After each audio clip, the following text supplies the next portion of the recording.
The four angle relationships that we're going to review today are complementary, supplementary, vertical, or adjacent. Complementary angles are angles that add up to be 90 degrees. Visually, there are two angles that form a right angle, and you will know for sure they are a right angle by seeing the symbol, the little box that tells you they are 90 degrees.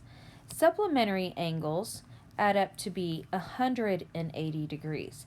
They are two angles that two of their rays come together and form a perfectly straight line.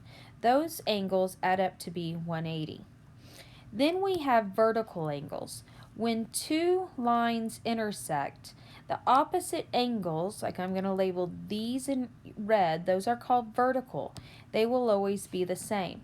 Notice I can also get one more set of vertical angles by labeling those in blue. Those would also be equal to each other. Finally, the term adjacent refers to any two angles that share a common ray in the center.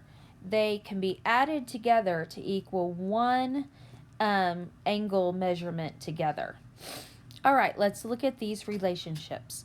On number 12, I see the little box symbol, square symbol, telling me that that is 90 degrees. So those two angles come together to form complementary angles, 90 degrees.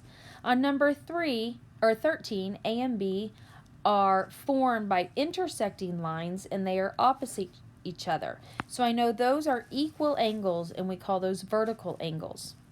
On number 14, those two angles share a common ray in the middle, but they do not form a 90-degree angle because I'm not given the box symbol, and the outside rays, I should say, do not form a straight line. So all I can say is that those are adjacent angles. Finally, on number 15, A and B, when their rays come together, they form a perfectly straight line.